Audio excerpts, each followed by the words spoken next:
Welcome to episode 110 of Star Wars and Scotch. It's another week without Andor, and the depression is really starting to settle in. How are you, Tim? Wow, Kevin, I'm okay. I'm doing all right. It is very depressing coming home from the gym on a Wednesday and not having anything to watch, really. But you know what really brightens up my day? Is it a delicious cup of King's Coast coffee that you could have got in this limited edition thermos yesterday that my wife didn't tell me? She requested one from Wayne, and Wayne sent it to her and said, to Danielle, only from Wayne and Abby. And, I don't get anything from our company. My wife had to ask. They wouldn't have sent it if I asked. I'll talk to you through about this later. Anyways, head on over to kingscoastcoffee.com and you can check out all of our holiday stuff going on right now. We got the 12 days of King's Coast going on right now. There's a very special thing going on the 9th of December, which is 2 days from right now, or you might be listening to this right now, and it might be the 9th of December. But a limited time run of Dr. Lupo and I's coffee roasts. They are going to be mixed together. The Dr. Lupo Lifeline and the Darkness blend will be mixed together for a limited time run. So head on over to kingscoastcoffee.com and pick up your bag of the Dr. Dark Loop 429 roast. How does it feel to have your beans mixed with his? I mean, people have been doing it for years in back alleys and dark corners. So I'm really happy that we can just, come out and celebrate that Lupo and I mixed together just a delicious cup of coffee. Yeah, I think I read some Tarkov fan fiction about that too. Yeah, I saw this big post and someone was like, I called this a year ago. So it's just like people are excited for it. So it's neat. I'm all for it. You also head on over to Lab 77. We got merch going on right now. There's a I just want to drink King's Coast and watch Timmy stream coffee mug, and there's a Darkness429 beanie. Yeah, and they're all being made. It's my beanie, Kevin. I love. Okay, for the listeners, if you guys don't know, my wife is making merch out of our house, and we have a merch company, and there's beanies now. She really wanted to make a beanie this year, Kevin. So she didn't make the beanie, she embroidered on the beanie. So we got embroidered beanies, we got coffee mugs now. So lab77.co. Each beanie is hand sewn, handcrafted by me. It's like back in the day when they thought you were up in New York bagging their coffee. They thought I was bagging the coffee, but I am actually now boxing up their merch. So, I mean, it's kind of come full circle. Yeah. And we got, I heard Kyler was telling me about t-shirts yesterday too. The hell did my son tell you about? Well, we have the t-shirts outside for the GCX folks. Oh, yeah. So he was telling me about the t-shirts and putting them in packages, and I was like, oh child labor. Yeah, mm-hmm. He really likes it though. I mean, like, you can't say no to a kid that wants to work. It's just like, Dad, let me help. I'm like, okay, dude, sure. Yeah. Get to work there, kiddo. I now it has come full circle again, Kevin. Being a parent, I always thought my parents had me for child labor. Like, I swear to God, I thought that was the only reason why my parents had 4 of us, was just so they didn't have to do chores around the house. Mm-hmm. And now I get it. Yeah. When the kid just actively wants to do it, you're just like, sure, kiddo, here you go. And then Yeah, my daughter loves to mop, so it's awesome. All right. Yeah, here's some soap. Here's the water. Mommy will walk behind you. You mop. Sounds good. Mm-hmm. It works. And also last but not least, GCX tickets are available. GCXevent.com/tickets. The holiday sale is coming up for tickets. So we don't know when they'll be discounted. If you buy anytime from a month prior, so the month of July, the prices do go up as well. So get them when there's a discount, because there's not going to be many more chances to do that. And we'll see you in Orlando. We've been actively planning as I daily fill Tim's inbox up with CCs. And then he probably gets severe anxiety when he gets off stream going, why did Kevin email me 72 times? I think something's wrong when I see that many emails from Kevin, but then I realize it's okay. Just getting CC'd. Just for visibility. I like Tim to be in the loop. Anyway, Star Wars biggest news to come out was that, of course, we're going to record the day. Is it 2 days before or the day before the Game Awards? Meaning we will not be able to see the trailer for Jedi Survivor. We will get to see the trailer, but we won't be able to talk about it until next week. As per the usual for us. I know they always apparently Wednesday morning everything comes out Wednesday or Thursday, from what I've learned in the Star Wars universe. So okay, You do a there's quick react. Yeah, I'm sure we will. There's a couple things I wanted to put on here though, on this Survivor. So the press image, which I'm assuming is the cover of the game, perhaps. Art, the planet. I've been Tatooine. trying to figure it. There's green, Tim. Tatooine. There's green on the left. Plants, foliage, green. And it's like vistas. It's not. I'm gonna throw something out there. I know I'm wrong, but you know me. I like to say it anyway. What if it's Korriban? Oh, fuck me. What if they're finally gonna peel that layer back and be like, hey, we know you've been asking for this since we bought the damn IP. Cal Kestis is going to Korriban. I don't think so. I don't either, because why? You know what this looks like? You know what this looks like? I really didn't take a big look into the terrain or into the background. But what I see is very similar to the planet that we landed on at the beginning. In the first one. The first Zepho planet with the big frog. Yeah. It kind of has that vibe. Zepho. I don't remember what that planet was called, but it definitely has like that vibe. Remember there was like a lot of like mesas and like, you had to hop from place to place. Mm-hmm. Could be that. We could be going back there. It would make sense to go back there. There was so much like... Bogano. Bogano? Bogano. That's right. Yeah. Okay. Yeah, Bogano. That's right. Bogano. I remember this. Yeah. What if we go back to Bogano? That'd be interesting. I mean, that makes more sense than Korriban. But this looks like Arizona.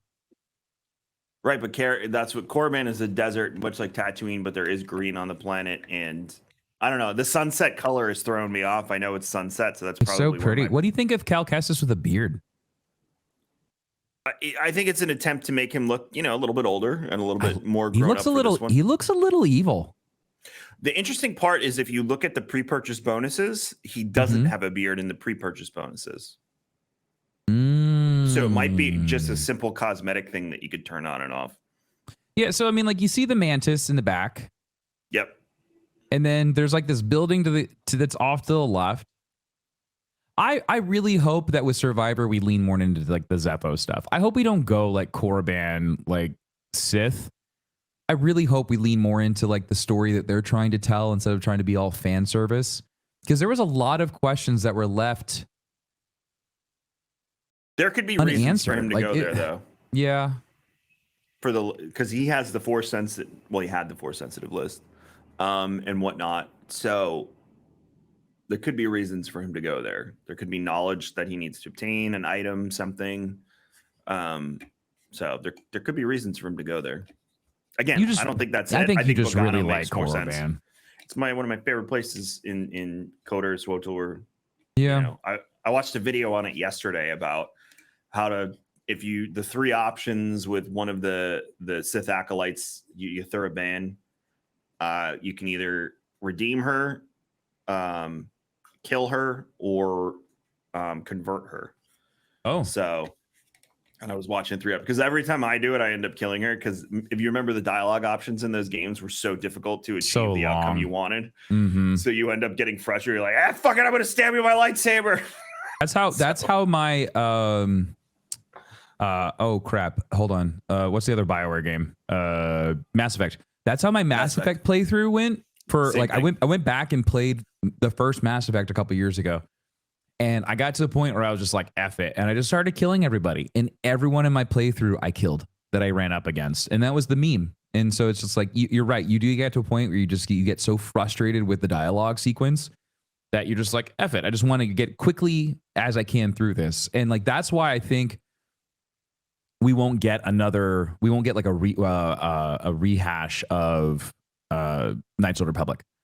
Like it has to be an updated, it has to be something that flows, like the cinematic, like the dialogue sequences have to be almost like Detroit Becomes Human, like a supermassive game, or even like a whoever makes Detroit Becomes Human, Quantum Dreams, Quantic Dreams.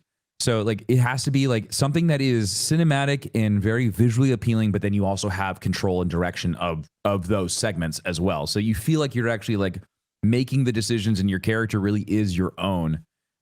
Like that's what those games really bring to life. But then they also have like fun. They don't have like the fun action sequences that you would expect. So like if we could get like a really cool hybrid of Jedi Fallen Order or Jedi Survivor and then like a supermassive game, mix those two together. Oh my God. You would have just like the perfect Star Wars game. I think they're going to refine the dialogue in those games because you had paths and dialogue that you could take to get interesting outcomes, Easter eggs, things like that.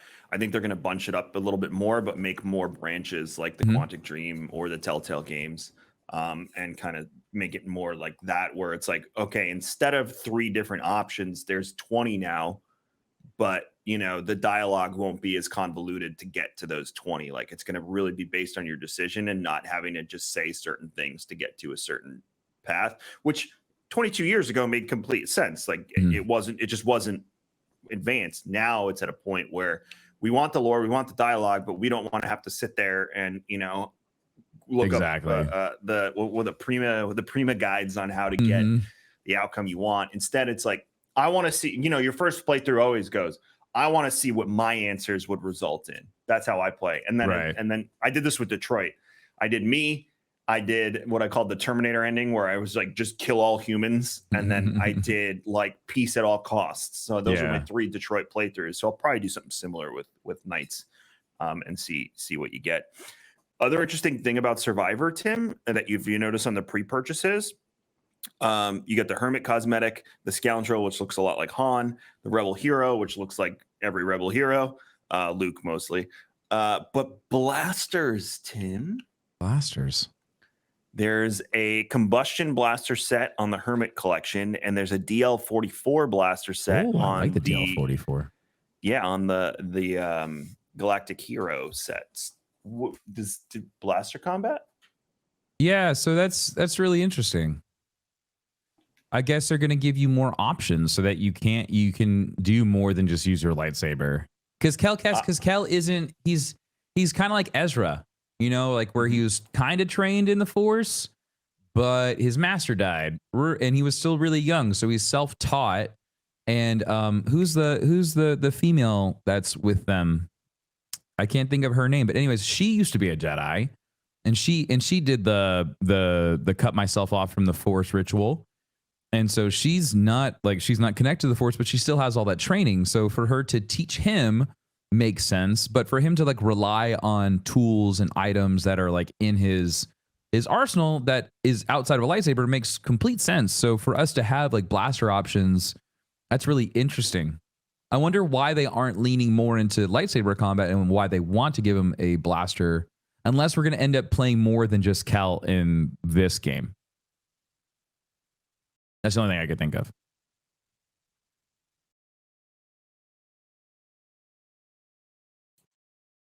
It could be Siri, by the way, is her name. It could be some sort of Ezra hybrid combat too, where you have blaster in one hand, lightsaber in the other. Or perhaps it's an option, like 2 lightsabers, 1 lightsaber, 2 blaster. That would be more like Knights, though. Knights, I wouldn't like that. Yeah, Knights. No, because it would be so drastic from hit. Wow. The Rebel Hero cosmetic is Luke from episode 4 at the end at the ceremony. And then that's Han Solo from episode 4. That's crazy. I'm just now looking at it. That's Han's blaster. The DL44 is Han's blaster. The BD cosmetic looks like the Hermit lightsaber is Obi-Wan's lightsaber. The Rebel Hero lightsaber definitely looks like Luke's from Return of the Jedi. That's interesting. They're just throwing those cosmetics. I don't know why they just didn't call it Luke Skywalker. Like what? It's funny they call it the Rebel Hero cosmetic and the Scoundrel cosmetic. That's interesting. And then like the Astro BD1 cosmetic is R2D2. Yep. That's so good, dude. It's fantastic. I love the Hermit cosmetic. It looks just like Obi-Wan. It's a mixture of Obi-Wan old and Obi-Wan new, because he's got like the armor bracers. But then he also has like the blaster goggles from the end when he was like, "Hello there," when he talks to iPad Luke. And so like, yeah, that's really, really good. Those are just little details that no one's really going to give a shit about unless you like really love Star Wars. And that's great. Like this is like, and it's like for some people are like, oh, this is cool. And then for other people like, this is really neat. Like I like that they threw in this level of detail. I wish there was I wish there was a collector's edition though. Like I'm really bummed that again, another Jedi game that doesn't have a collector's edition. Well, there's a deluxe edition. But that's all cosmetic. You want it's all cosmetics. Yeah, I want it. But this is very EA right now. They did the same thing for Battlefield 2042. We tried so hard to convince them to do a physical collector's edition, and they're just like, "What if we just give you more DLC stuff?" I'm like, I don't fucking care. I want to put it on my shelf. They don't get it. Yeah. So EA is very heavy in digital like collector stuff. And it's just like, okay. Because it costs money to manufacture. I know. This is nothing. This is just a couple of man hours that they like, you know, draw this up and texture it and shit. It's a lot easier than going through like R&D and making physical items. But a physical Jedi Survivor collector's edition would have been nice. How funny it would have been if the rugged BD cosmetic, the Han Solo one, was just like a furry Chewie costume for BD. That'd be so cool. Not gonna lie. If you're gonna lean into it, at least lean into it. I mean, yeah. I mean, like, or if he would have had like Chewbacca's like his like sash, that'd be really cool. Just a little thing like hanging over him. That'd be neat. But I do like the Astro one.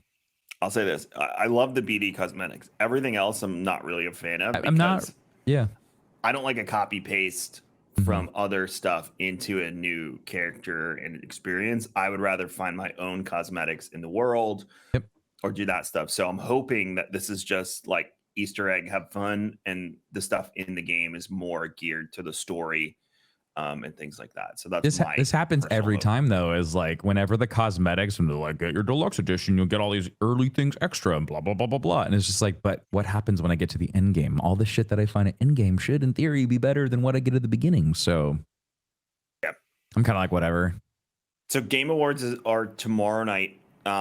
And we are getting a gameplay trailer for Survivor. So, well, action-packed gameplay is the exact quote from EA. So I would assume it's a mix of cinematic and in-game, or it's one of those cinematics where they put the little stamp at the beginning that says this was created, you know, using in-game footage, something along those lines.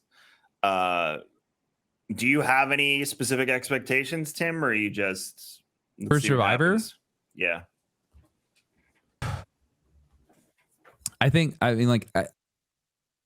Honestly, I don't know. This has been so up and down as far as like the things that they give us. They've kept this very, very close to the chest. You know, we've gotten our leaks, you know, the idea of like Starkiller becoming like canon and him being reintroduced. That's really exciting. There's still a lot of question marks. Like Jedi Fallen Order is still like one of my favorite Star Wars games that I've played in a long time, like in a really, really, really long time. So I think the bar is already set really high. So my expectation coming into this is just going to be a continuation of what I experienced in the first game, really, because it's such a good game. Like, and it still holds up. The game's 4 years old. I went back and played it probably 2 or 3 months ago. And I got all the way to the third sister, the second sister, whoever the big one is, the big fifth sister, whoever that character is. And I fought her and like playing on Kashyyyk was just like so neat. You know, like that whole action sequence is just phenomenal. There's just really not a bad moment in that game. It's just really, really fun. And it itches a lot of different things. You know, you've got like the Dark Souls style combat. You've got amazing storytelling from Respawn. Respawn knows how to tell a really damn good story. They're very, very good storytellers. So you've got the action packedness from Respawn, just from what they're known for. You've got like Dark Souls style combat, which everyone loves. It's really hard to like find somebody who just doesn't like either openly love it or secretly love it. Like everybody finds like enjoyment in getting punched in the face repeatedly in a video game, because it's that thing of like, man, if I play this on ultra hard and I beat it, it's so satisfying. Like that's the kind of things that I got from Jedi Fallen Order, which was super fun. And then it just continued answering more lore questions. Like just all these little pieces that they put in to the game was just super fun for me as like a super Star Wars fan. And I'm not even like, there's people who know way more about Star Wars than I do, and I still like, I think I like throw myself up there in like the top % of like Star Wars fans. And so like it's just a good game. It's a great game. It's super fun. And so that's my expectation, is a continuation and an increase of where we go next. Because just like the first game blew my pants off, and I'm just expected to have that times 10 for the second one. Or it's gonna flop. You know, it's just like that, and that's how it is. And I don't think it's going to. So that's why I feel like I can confidently say that like my expectation is high to get another amazing blockbuster video game, because the first one was so good, and it's really hard to go from being like really, really good to really, really crap that quickly. Yeah. You know, especially like there's a lot riding on this game. There's a lot of like, I mean, not just us. I mean, there's a lot of people that are holding high expectations for this game. So that's where I'm at, Kevin. Is like I don't really want to ruin it for myself and say like, oh, these things are going to happen and then nothing comes to fruition.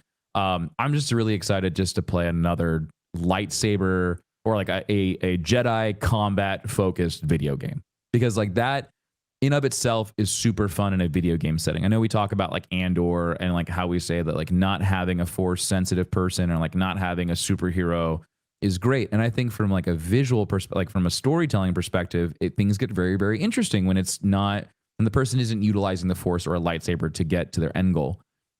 But this type of character, I really like this type of like fallen Jedi.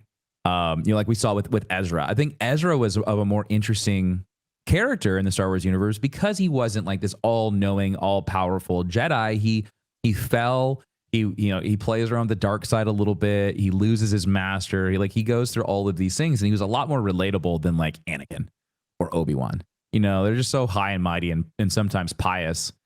And then you've got like the more people, like the people like Ezra or Kel who have gone through like traumatic trauma of like watching Order 66 happen in front of them, and like, or even like Ahsoka. Ahsoka is like kind of like the same way. So like I throw Kel and Ezra and even Ahsoka into like that same group of like really fun force sensitive characters that just aren't like the traditional like Luke Skywalker or Obi-Wan Kenobi, so it's a lot more enjoyable for me. I agree with everything you said. I don't think it can fail. I think the worst case scenario is going to be like, the story in one was better. I think that's our absolute worst case scenario. It's going to be so hard though, because it feels like from a story perspective, they barely scratch the surface. You introduce all of this shit. We go to Dathomir. We get that line opened up. We see the Zepho, and we still like the only really big thing you see the Zepho is when you get to their burial chamber, when you go to the mausoleum and you see this massive sarcophagus that you're like riding on top of, which is like really, really neat. But like from a storytelling perspective, we really didn't get to touch much on it. Like we know that they're an ancient civilization. They have these puzzles that they use to open up doors and like all those things. They use the elements. So like they're more like in tune with the elements and things like that. But outside of that, we don't know much. And so it's like, how do you just like leave us at this door and you don't push us through that? So like, I would really, really hope that is a main part of the storytelling. Yeah. And it's a trilogy. We know that as well. So this is kind of an important piece, the second one. If you look at traditional Star Wars trilogies, Empire Strikes Back, obviously the most successful one, and most, I would say, large majority of Star Wars fans say that's their favorite movie. Mine's Jedi. Empire's number 2. I like Jedi a lot more than Empire, but Empire's good. But Attack of the Clones it's probably one of the worst. I would say the second worst. Kevin. What? You know what's weird about that though is everyone's like, I love Attack of the Clones. It's so good. It's like, no, you like the battle sequence at the end, which isn't even that good. Let's be honest. Which isn't even all that awesome. But I'm telling you, that is what that is the scene that everybody loves when it comes to Attack of the Clones. Because they're like, oh, well, that's the start of Clone Wars, and I love Clone Wars. And it's like, okay, you're right. Yeah. But like, if you look at everything else in that movie, it's ass. Mm-hmm. And then, that movie's not even saved in the way the Phantom Menace is saved by Duel of the Fates. Duel of the Fates it salvages everything in Phantom Menace. But then you have Last Jedi. I like the end of Last Jedi. I think that is a great part where Luke and Kylo face off. The the main problem I have with The Last Jedi is Rose and Finn. That just It was forced. Oh God, atrocious. I love the actress. I think she does a great job. I think her character, I think the writing were nothing abused. wrong with her. The story was terrible. Yeah, She's fine. I like people who are mean to her are just assholes. So if you look at the way you build towards a third movie, I would say it's the same thing with the game. You know, and they had every intention to do this with the Knights of the Old Republic game, but instead of making a third one, they made an MMO, which people were like, why'd you do that? So the second one's very important because it's going to lead into, you know, the culmination of the story and everything we've been building for. So while you see the first one was building, you know, where you have to build a universe, we know the universe, but you're building the story. The second one's going to be probably some pretty significant execution, introduction of, you know, the characters that'll play a role in the final part that we haven't met yet. So there is some significance, which makes sense if Starkiller is a part of this game. It makes complete sense as to why Starkiller would be, you know, in the game in the second part of it. So we'll see. You know, I don't really watch the Game Awards. It's just I watch it on Twitter. Everything I want to see about the Game Awards ends either get tagged in or I watch the trailers the next morning because, you know, keep my mouth shut. But so it's going to be good. I think Tim and I are going to be very excited when we come next week, talk about it. We'll, you know, we can do a reaction video on Friday too, and get that out there as well. But I think people are going to be excited for this. Supposedly it comes out in March. That's the rumor. And I'm sure we'll find out tomorrow night. Yeah, we'll get a release date. Yeah. So yeah, Jedi Survivor trailer tomorrow, Game Awards, December 8th. And then we'll get a release date and see what. Do you think we'll get another Eclipse trailer? No. Aw. Do you think we're going to get any other Star Wars games announcements, though? Maybe the announcement for the Ubisoft one. Oh, I keep on forgetting that's even a thing. Who else is making Star Wars games right now? Ubisoft, EA, Aspire lost but theirs. EA, but EA is like, so currently EA is not even working on, they were doing an Iron Man game. Like what's coming up next for EA right now? Like Respawn's technically like its own thing. Like Respawn doesn't even like to consider themselves as EA. So like they're their own thing. So Respawn's got that. Is DICE the same way too? DICE is essentially EA. Like, yeah, I mean like DICE essentially right now is just the company that creates Frostbite. So, but we don't know if they're working on Battlefront 3. Oh no! Oh, Kevin, no. They will get destroyed if they try doing that. The Switch mobile games doesn't come out, which was announced at like the beginning of this year. It was supposed to be coming out in like March or something, like March or April. That was announced at Game Awards like 2 years ago. It was last year. Was it last? It was last year, and it was like it's coming out in 2022, and we were constantly like, oh, that makes sense. They'll say and play it now here at Star Wars Celebration or whatever, and that never happened. I have never forgiven the Game Awards for what they did to Fallen Order. Like never. That was the moment where I was like, this is what did they do to Fallen Order? They said it missed the cutoff in 2019 by a few days, and then it was too late for 2020. Yes. Look, it wouldn't have won either year, but it should have been in the conversation. Oh, agreed, 100%. Because God of War won 1 year, and Breath of the Wild won the year before. And Breath of the Wild, I still think Horizon deserved it over Breath of the Wild. We can argue about that till the cows. Oh, Horizon definitely should have beat out Breath of the Wild. Right, but that's very contentious. Like both games could easily deserve it. And then the 2020 was Red Dead. It wouldn't have beat Red Dead, and it wouldn't have beat Red Dead deserved that though. But that was like Red Dead, and then Fortnite was the year before. Yeah, that was a weird time for gaming. Fortnite was 18 because it was. I remember saying, "How did a game still in beta just win game of the year?" Oh my God, that's right, Kevin. Because I went home the next day because they announced the 50-50. Holy crap, I forgot about that because I can't. Oh, I was there. Oh wow, man, time has flown, Kevin. We're old. Yeah. Holy crap, dude. We are old. What a ride. Hey, we're still on this ride, buddy. What a ride. That's what I'm saying. What a ride so far, dude. Speaking of the ride, the writers for Mando season 3 were revealed. Are you ready? Yeah. Episode 1, Jon Favreau. Episode 2, Jon Favreau. That's gonna fuck. Episode 3, Noah Clore and Jon. Who the Favreau. hell is that? We're gonna look him up right now. IMDb. He's a part of the crew now. Well, this is writers, not directors. That's what I'm saying. He's part of the crew now. Noah Clore. Noah wrote on the Book of Boba Fett. Nice. He wrote on other Mandalorian episodes. And he wrote a TV special called Alien Xmas. Nice, dude. I'm excited for those. Episode 4, Jon Favreau and Dave Filoni. So that'll probably be an important episode because Dave only comes in on either really fun Easter egg episodes or important. Episode 5. Want to take a guess, Tim? No. Jon Favreau. Episode 6. Want to take a guess again? No. Jon Favreau. Okay. Maybe the next one I'll get. Episode 7. Let me guess. Dave Filoni. And Jon Favreau. Damn. Okay, hold on. I'll get the next one. And episode 8. Is it Jon Favreau? You did it! Yay!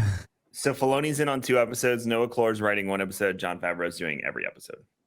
So that's where we sit, which I'm fine with because that's pretty much been Mandalorian. So I mean, Jon Favreau knows what he's doing. So it's like between him and Dave, like I did learn last week that the reason there's no Elf 2 is because Jon Favreau and Will Ferrell got into it. Yeah, apparently Will Ferrell Elf. and Jon Favreau don't like each other. You told me about this. Go. Yeah. What was the whole thing? There, like it was originally Jim Carrey was supposed to be in it.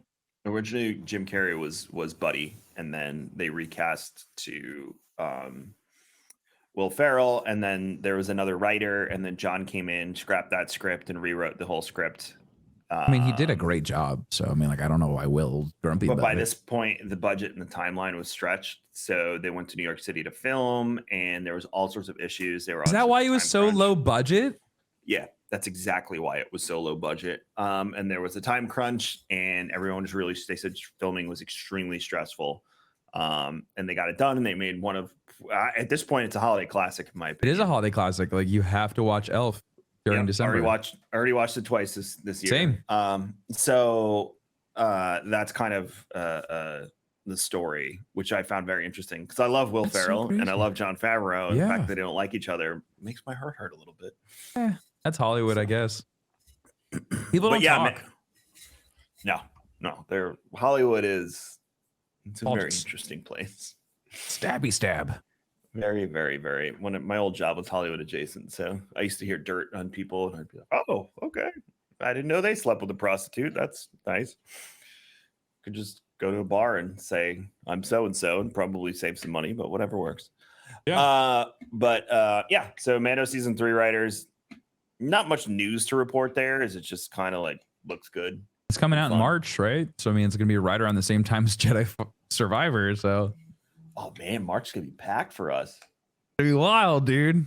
Oh my gosh. Oh my gosh. I'm Hey, excited. we're gonna take a quick break. We're gonna pay some bills with some ads, and Tim and I will be right back. We're gonna talk about Solo, the interesting news there, Acolyte, and a little bit of Andor before we get out of here. So Tim and I will be right back with more Star Wars and Scotch in just a minute.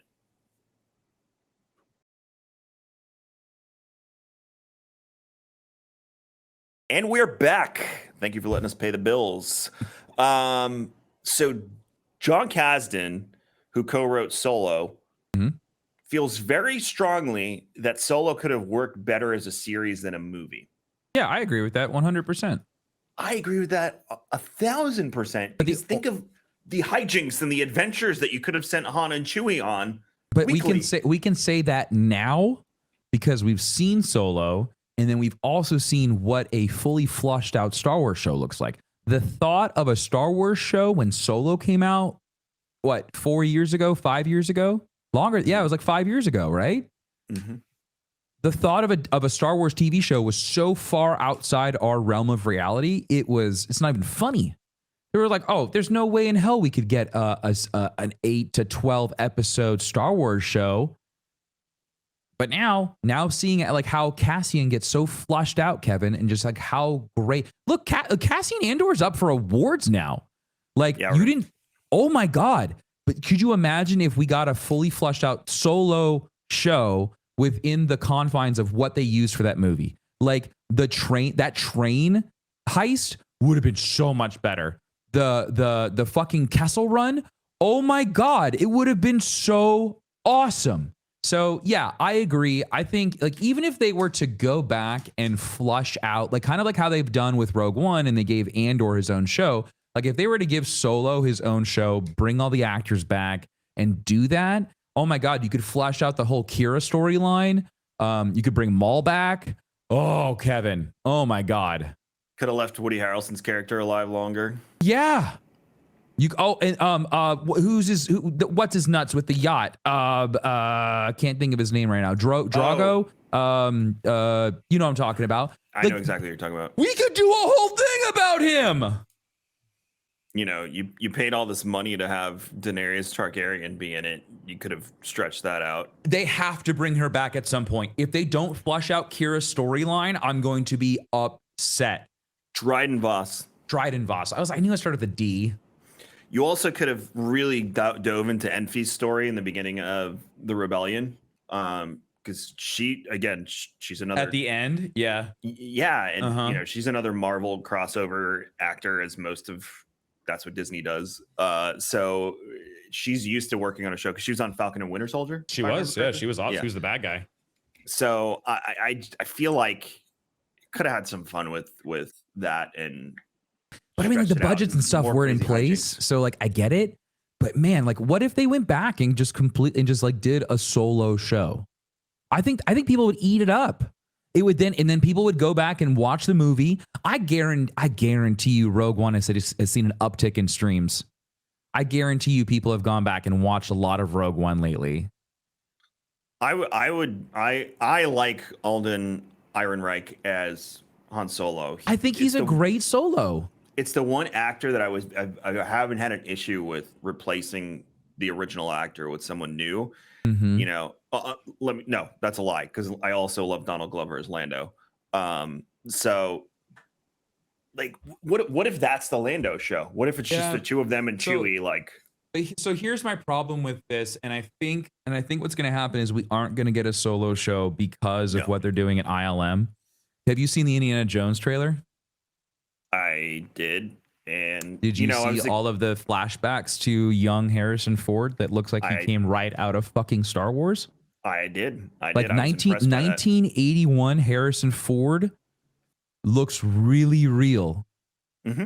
There was a couple of times when I watched on my phone and I'm looking at it, I'm like, oh, this is neat. And then I saw the scene where he like breaks into the train. I was like, that's young Harrison Ford. I was like, I don't remember this scene. I thought they took it from the movie. But they took it from an old Indiana Jones movie. It's like, no, that's a new shot. Yeah. So like, and here's the whole thing. And we keep coming back to this. We talked about it a lot during Boba Fett. You know, when we saw Luke, we know that they've used Mark Hamill as the body double, or they've also used like Sebastian Stan, and they've put them like in place, you know, and then they've done the whole like digital, you know, masking and everything that they've done. They've gotten really good at. I mean, you can tell from where we were at Mando season 1 all the way at the end of season 1 all the way to now. No, it was season 2. Season 2 when we saw Luke's face. Season 2 to the end of to now, ILM has increased their performance and overall just like quality output 100 times. And it all started by hiring that one kid from YouTube, which was just insane. How like one person showcasing how they can do it better, to completely just exponentially shot that level of production through the roof. And so I don't think we're going to see another actor come in and play an iconic character like that. I think going forward, as much as I love Donald Glover as Lando Calrissian, I think they're going to try to find ways of utilizing young Danny Glover as that's wrong. Who plays there's too many names now, Kevin, in my head. Who plays freaking Lando? Billy D. Williams. Billy D. Williams. If we have young Billy D come in and be that character again, or bring in, you know, Harrison Ford, or like we saw with Tarkin or Leia, you know, like I think that's the direction they want to go. And so we won't see a Solo show unless it's completely done that way. And I don't think people are going to bite into that.